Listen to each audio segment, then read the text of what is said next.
guys and companies out there that are paying their guys under CIS, but the guys working are essentially employees. Now, they're employees in the sense that they only work for you. They don't look for any other work. They expect to have 40 hours every day. And again, they're not quoting for each job. They're just turning up every day and telling them where to go. The HMRC is generally like cracking down on this kind of stuff because you essentially they are working for you like an employee, and the reality is that they should be paid as an employee. They should have a contract. They should be under PAYE, not CIS.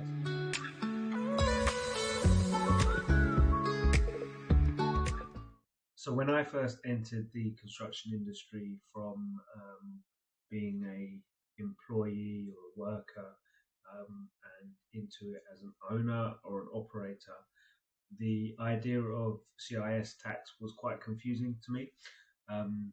It's not something that really exists in other industries. So this may be a useful video or if you're listening a podcast to kind of help understand what CIS is from a tax point of view, why it's introduced, why it exists, and also where it's applicable and why you might be getting in trouble if you're potentially using it in the wrong way, and you might not even be realizing that as well.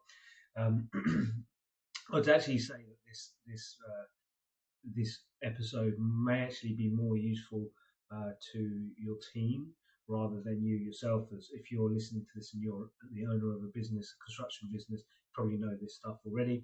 So this might be a bit of a refresher, but feel free to kind of share this with your any team members that are coming in new to the construction industry specific. So let's start with some definitions, and I'll kind of put out two definitions here. Firstly, CIS, which is the main kind of topic of this video, but also PAYE, pay as you earn, because this is kind of the contrasting option when it comes to the way that people pay their taxes, the people that work for you, or you pay their taxes. So CIS was, it stands for Construction Industry Scheme, I believe, and it was introduced by the UK government, really because the industry as a whole, construction industry, is notoriously bad at just paying taxes, partly because there's a lot of cash in hand going on, partly because there's a lot of overseas workers that maybe aren't completely familiar with the tax system, but also because the guys and girls that are in the industry are generally not really office based, so they're kind of going to be on the tools and things like that, and that can just mean that just generally there's just not very good admin and housekeeping when it comes to paying taxes. So essentially, in a nutshell, what the CIS does is it puts the burden on the main contractor, which the employer essentially, the burden of paying the taxes on them, as opposed to on the individual. So what you do is you pay, when you're paying the subcontractor, essentially you take part of their pay and actually put it into a pot that goes straight to the HMRC, and that pot is then kind of accumulated, and then when the individual person that got paid comes to do their self-assessment, because they are self-employed, they already have a pot that has been contributed by all their various clients for the HMRC to grab that money, rather than going to the labourer or the contractor, the subcontractor, sorry, and then having to ask them for the money. And probably what's happening is those guys are just spending the money, not realising that they have to pay tax and all of that kind of stuff. So it really does reduce, I think, the admin side from the HMRC and the amount of chasing for them, because essentially you as the contractor have already put the money aside for the tax into the HMRC's safekeeping, I guess.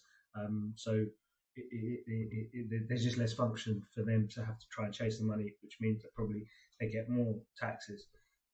So that's what the CIS scheme is in a nutshell. The there is, if you go on the HMRC website, there is a definition of what types of contractors come under the construction industry scheme, but generally everything to do with building is in there. I believe scaffolding is in there. I think maybe even builders clean might or might not. Certain types of cleaning, even window cleaning and things like that, may actually fall under the construction industry scheme. So generally speaking, anything to do with any type of supplier that you're paying is anyone that's doing anything on your site is gonna be classified under the CIS scheme.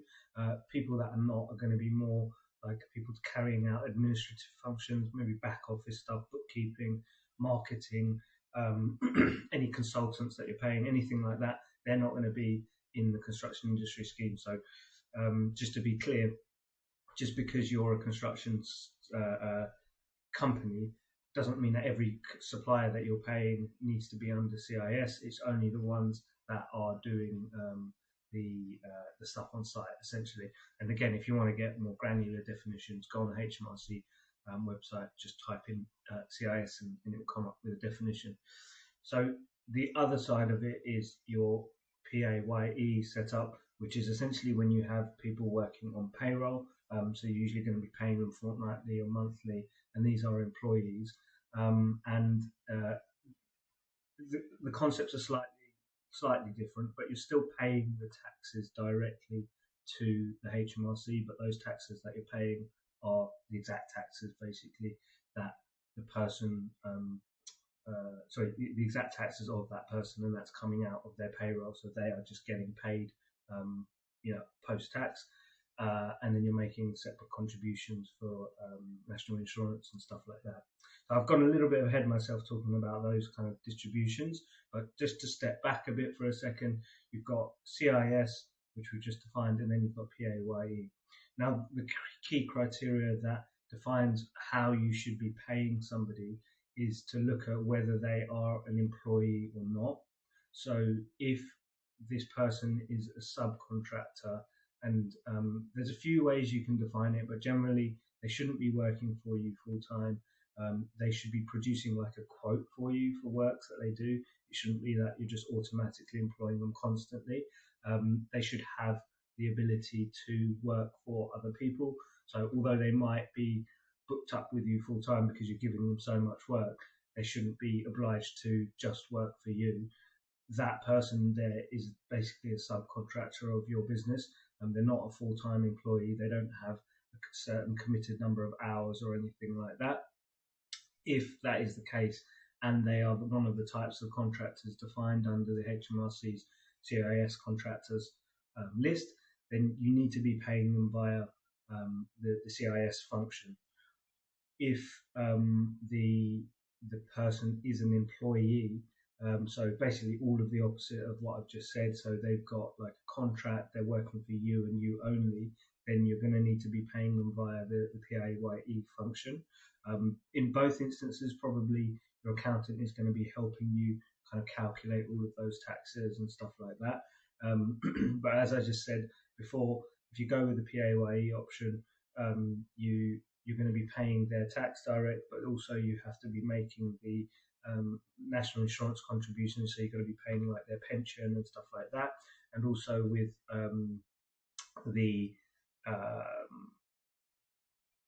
there's typically more commitments that you need to make when it comes to PAYEs, things like giving people sick leave. They've just got more general employer rights. You're obviously going to have a contract with them that stipulates how many hours they've got, giving them holiday and things like that.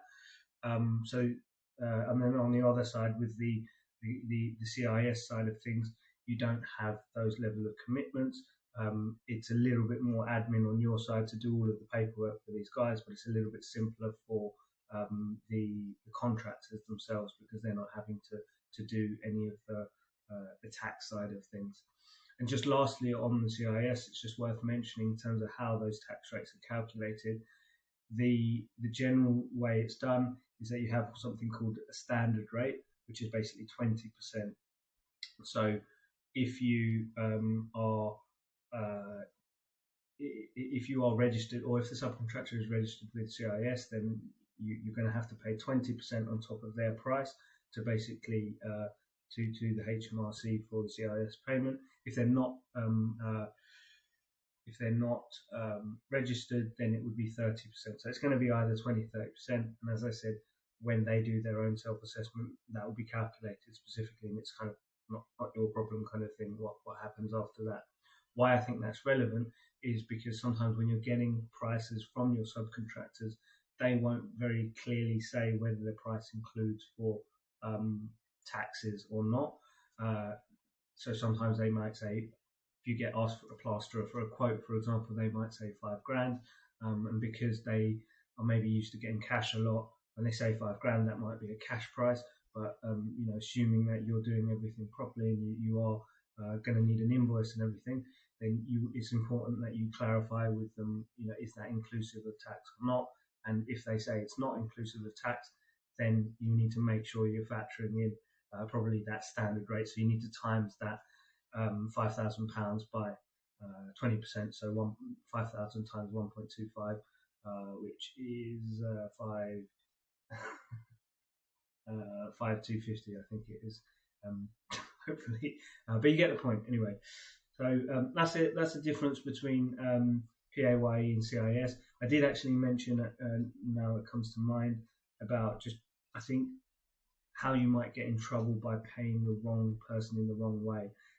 So just, I'll leave it at this to because I think it's important to mention. It's very easy to, I think there's a lot of guys and companies out there that are paying their guys under CIS, but the guys working are essentially employees. Now, they're employees in the sense that they only work for you. They don't look for any other work. They expect to have 40 hours every day. And again, they're not quoting for each job. They're just turning up every day and telling them where to go. The HMRC is generally like cracking down on this kind of stuff because you essentially they are working for you like an employee, and the reality is that they should be paid as an employee. They should have a contract. They should be under PAYE, not CIS.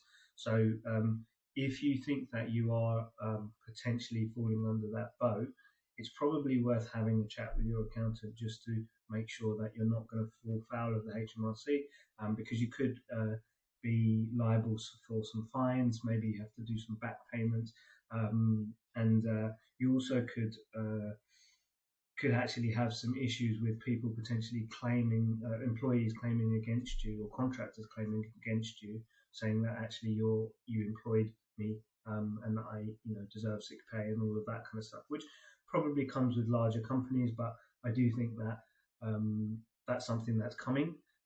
So it's worth considering. If you want to look into more detail, I believe Pimlico Plumbers a few years ago had a court case where an employee did exactly that.